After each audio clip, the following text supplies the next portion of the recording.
Good morning, ladies and gentlemen, and welcome to another episode of Lions World Weekly, where we bring you business insights. My name is Qian Xiang. I will be your host for this morning, and as always, with me is Mr. Tan. He will be my speaker for today. Before we begin, please do remember to like, comment, share, and subscribe so that you can receive notifications on our future episodes. So, funds. We all know it, we all want it. In this day and age, it is a common concept that we require funds in almost every aspect of our lives, business or personal. Today, Mr. Tan will be sharing more with you on this particular topic of raising funds. Mr. Tan, please.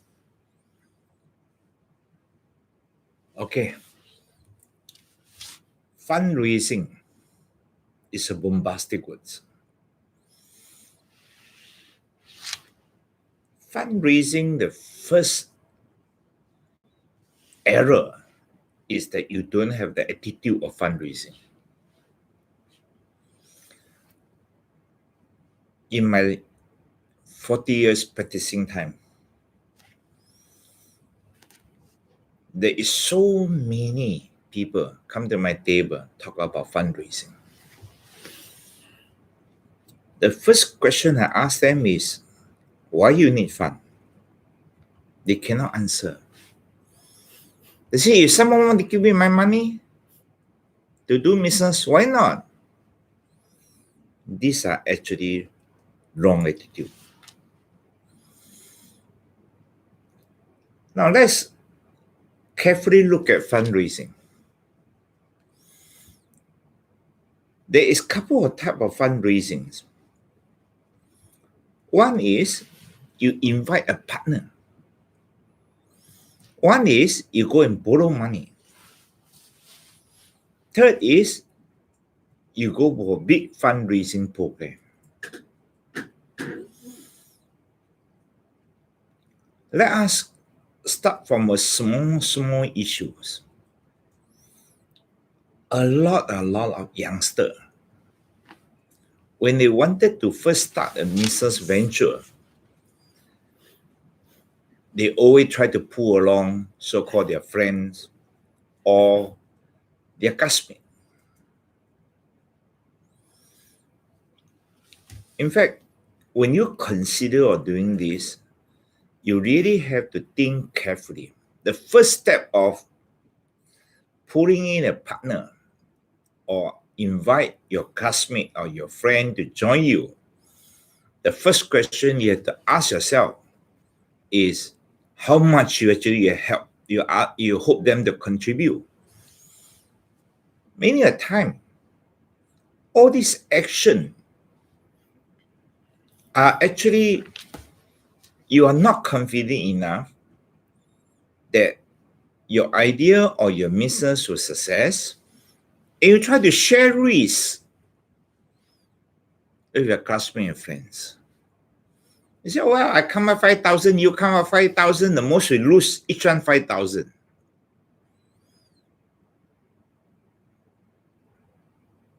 Let me tell you, 100 partnership or so-called co-investment,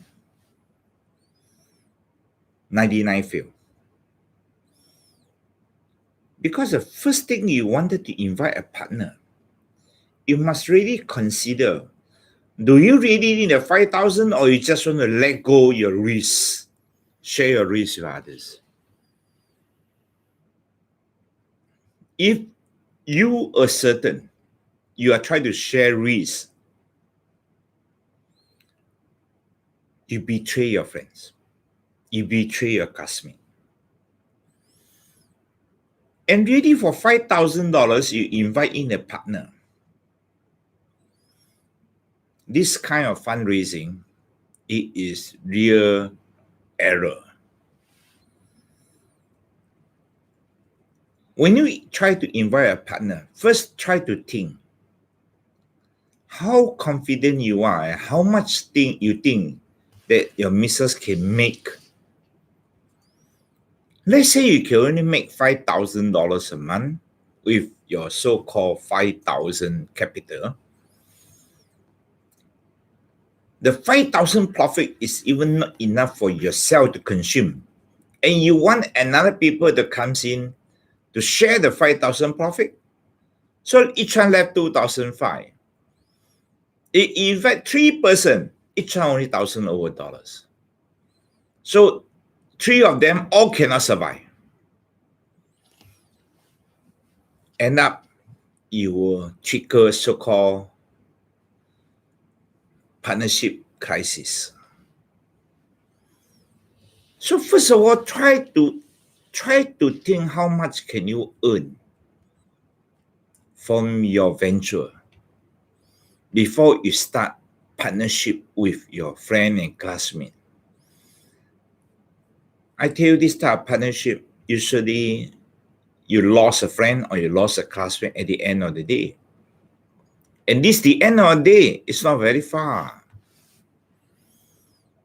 Because the profit you can generate is actually just nice for one person, but you insist 3 person come and share it, no one survive. Another type of fundraising, I repeat myself, when you try to have your so-called close life circle enter into a venture, please have an attitude to ensure you believe you can generate enough profit and they can survive on the profit you generate. If not, you should end up with a day that losing so-called a good friend or a good classmate of yourself in life. Now, second type of fundraising, people think them crazy. They say, go bank and borrow. I don't know whether they are misled by all the bank advertisement or the government statement to say, wow, all kind of loan available. You can simply, looks like you go to the bank and put your IC there, they will just give you money. That is 100% error. You have to understand how the bank evaluate their risk, how they think your creditworthiness. So if you believe you have to end up to go to the bank to borrow, please learn how to build your creditworthiness first.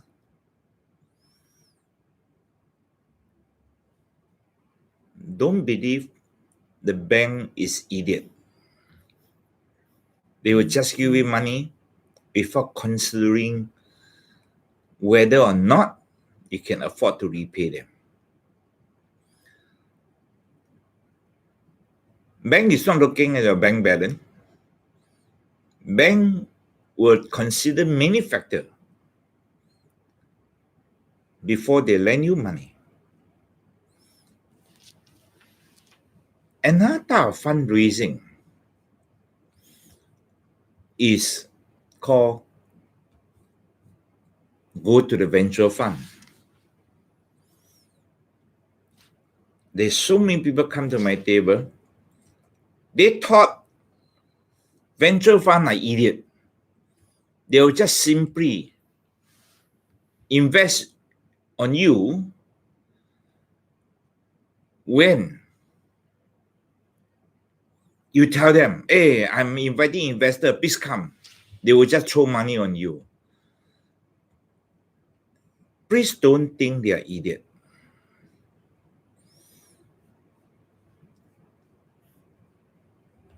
I meet many youngsters this over my lifetime. They have wonderful story.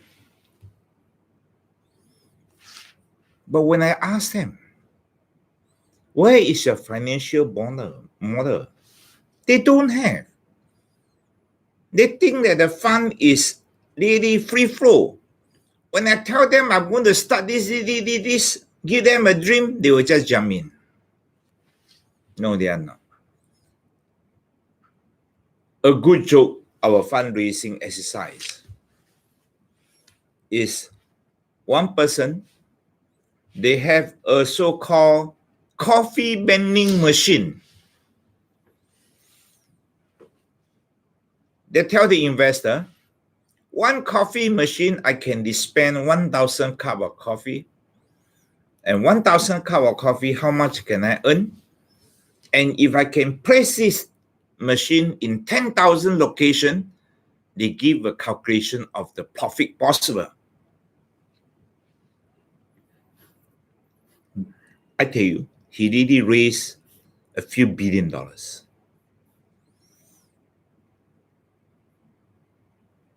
But is that true?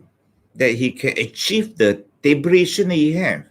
Finally, this company still go under. When you start to raise fund,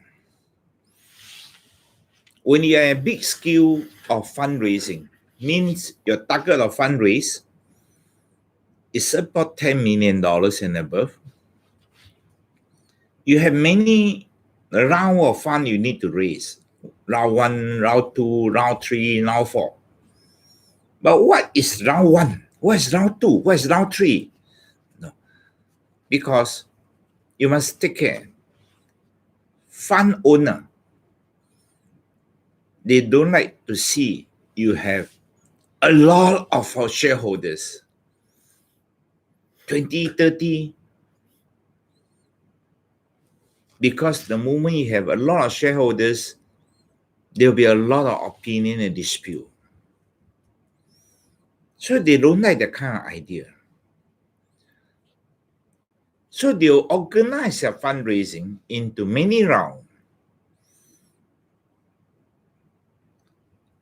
The round 1, they'll use a company to round up maybe 10, 20 shareholders, and then finally invest this fund into B company as single shareholders. Because anyway, when you want to attract big fund, you need a bigger base. So the round 1, you can't attract big fund. So you first of all have to simplify your actual fundraising company in simple shareholder structure. In order to do that, your round 1 will use an external company to bring in the 10, 20 small shareholders. Then after that, A company will invest in a B company with a bigger amount. And this one, you may have to do it 2, 3 rounds, 3, 4 rounds before your B company have a looks good balance sheet.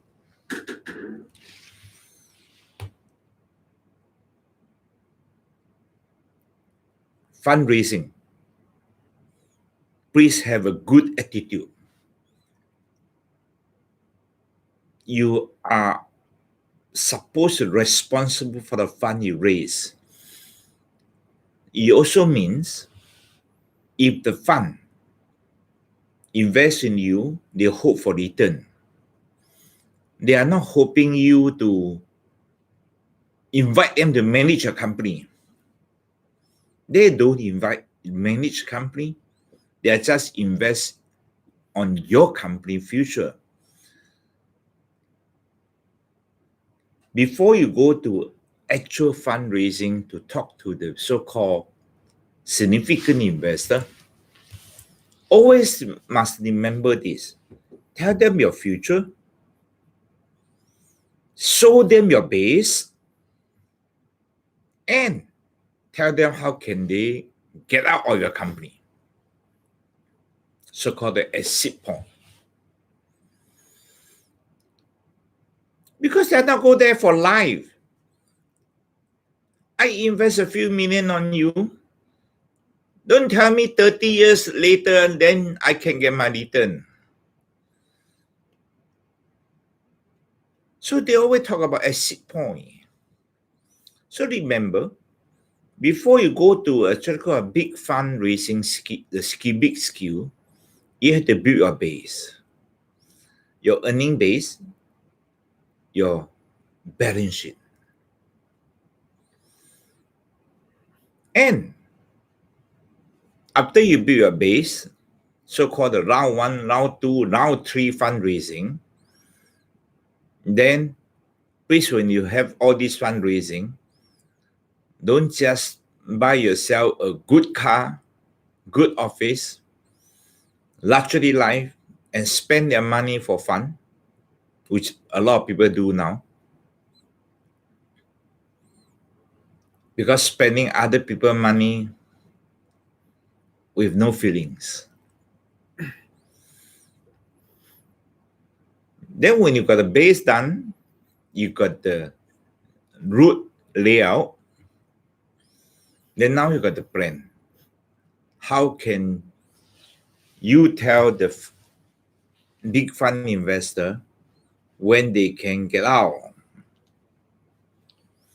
Exit point is important to them.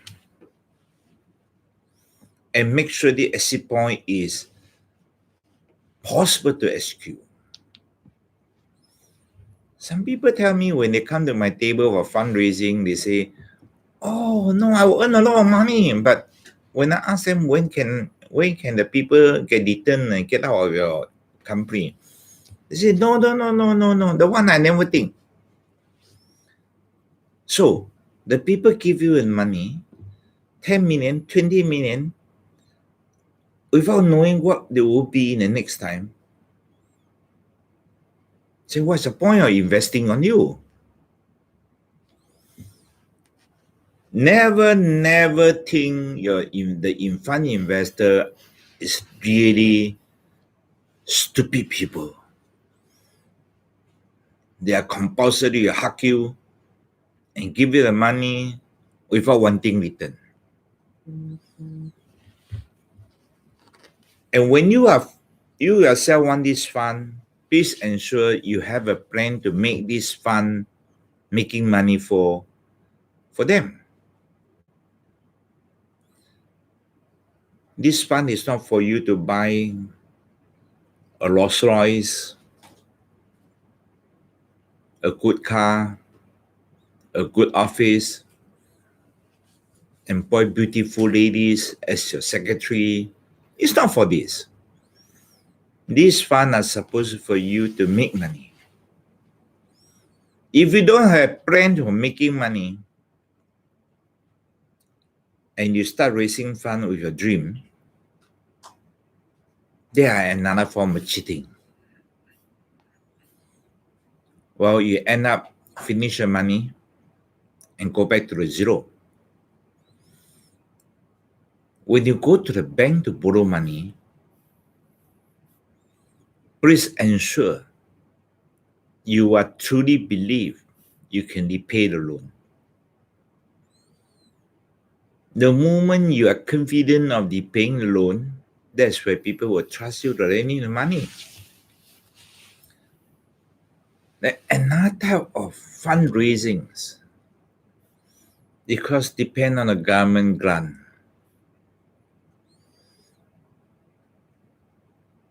Government money free of charge, so go and apply your grant. I can't say that idea is wrong, but I only say that idea is irresponsible.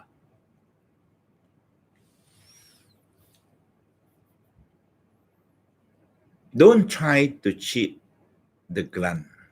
Of course, it is not difficult to cheat the grant, but it is not responsible.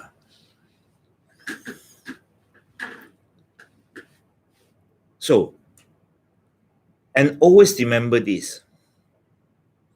Depend on the size of your company. If let's say you are below a 10 million setup, don't try to bombastically make your fundraising as if that you are Apple. I meet so many of them. They tell me a lot of funny structure. And when I look at the fund amount that they are raising, 100,000.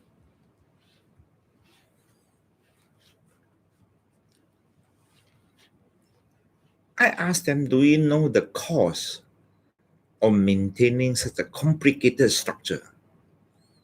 preference shares, stock options, and so on and so on.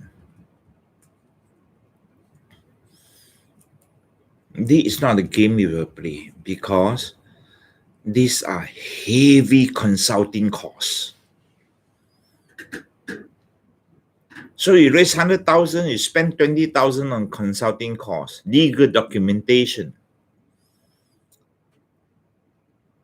You're worse than borrowing from Loan Shark. Borrow 100,000, you only net in 80K. Then you got to start earning to pitch back. So if your fundraise are too small, don't bombastically make it so costly for you to raise a fund. As simple as possible to reduce your cost of fundraise. So I give some simple conclusion for this week topic. Fundraising, please estimate the confidence of you earning how much. Please, if you think you can only 5,000, don't try to raise to have 10 partners. And each one take $500. Who will be happy with you?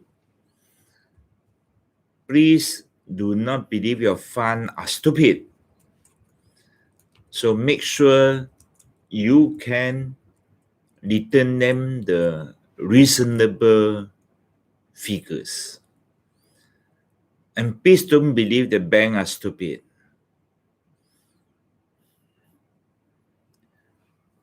So I will invite you, if you have any question, you can ask. I will try to answer. Okay, so let's begin with a question from Ms. Fudi.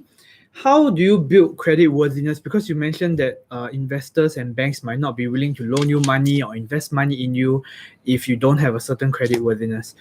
How do you build this credit worthiness if this is your first business then?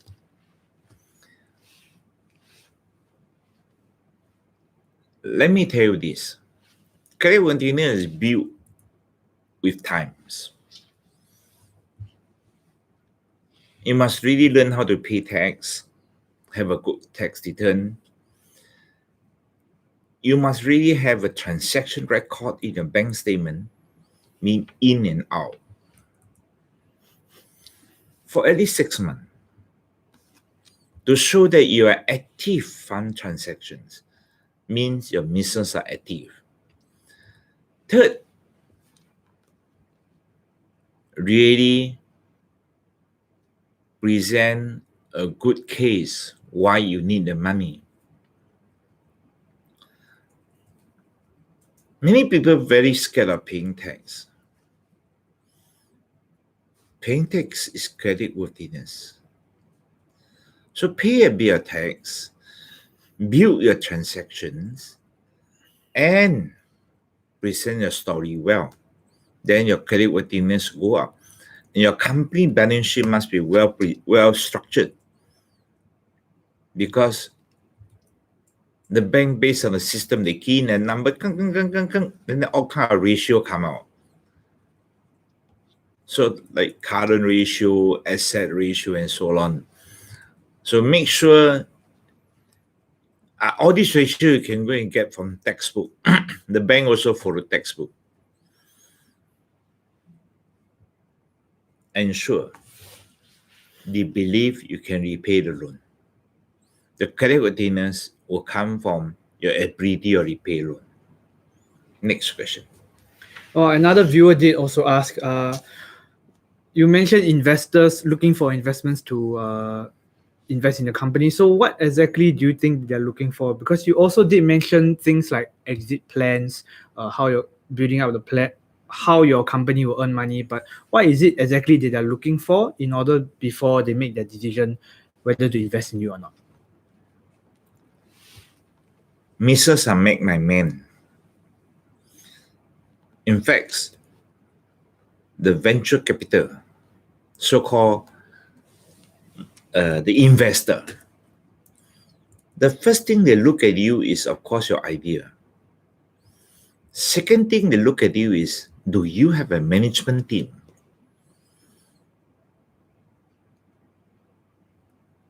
Or are you really good in managing your company? Never believe an idea is good enough to attract investors. The more important is a management team. Do you really have one?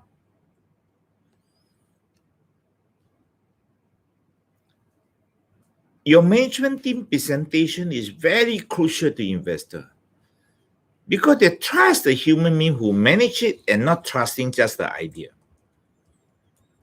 So make sure you build well for this two aspects.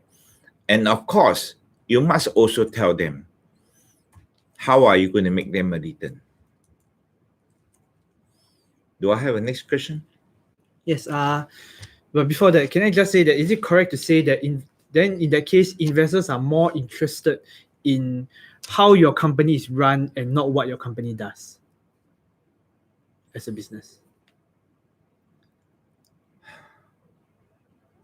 Let's say this. Give you a simple explanation for this. A product, not so good.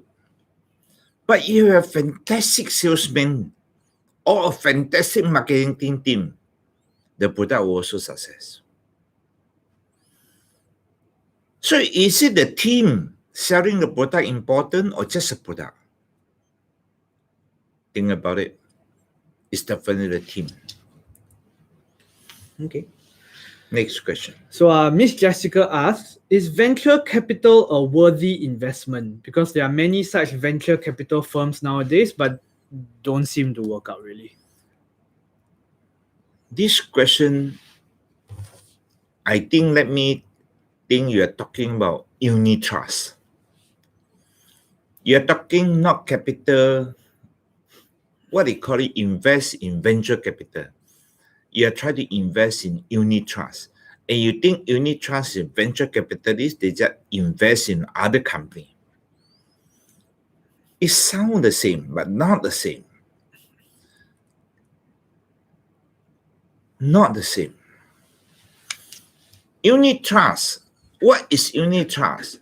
Unit trust means they gather a lot of small investor money by unit selling.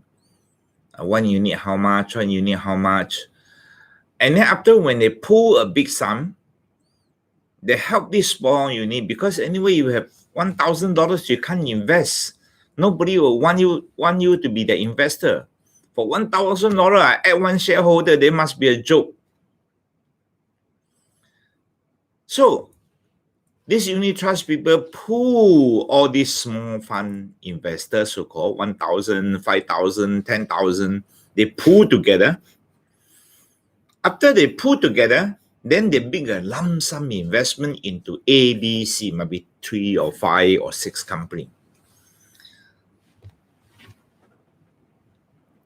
Unit trust is a very dark investment market. And what does unit trust company earn? Sufficiently, they earn the so-called commission on managing your fund.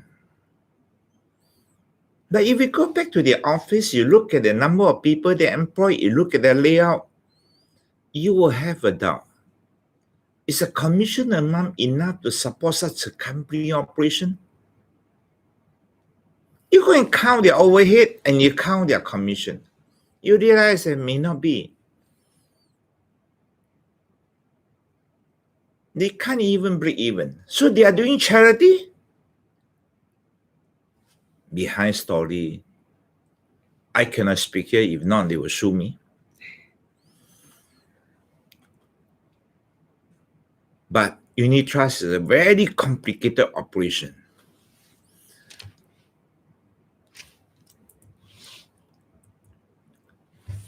I like to phrase this. Invest in unit trust.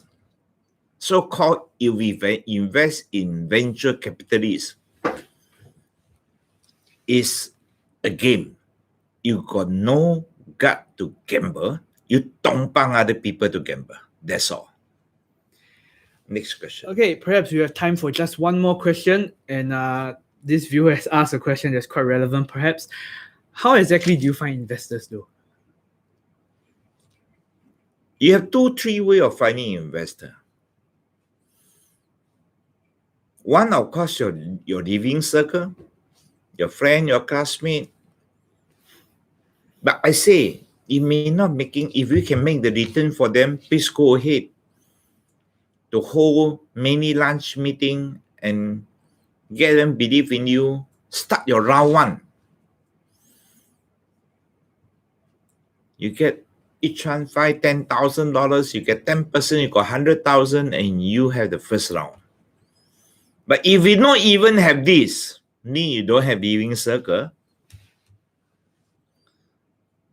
then you have to put so-called middleman for fundraising.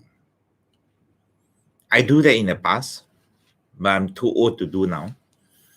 Means you appoint a so-called fundraising consultant.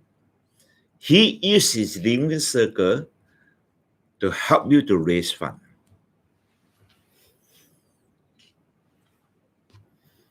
This type of connection of fundraising, of course, the middleman must have a reputation that they are trustworthy.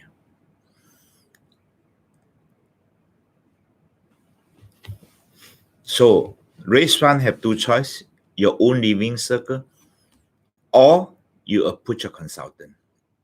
But don't be conned.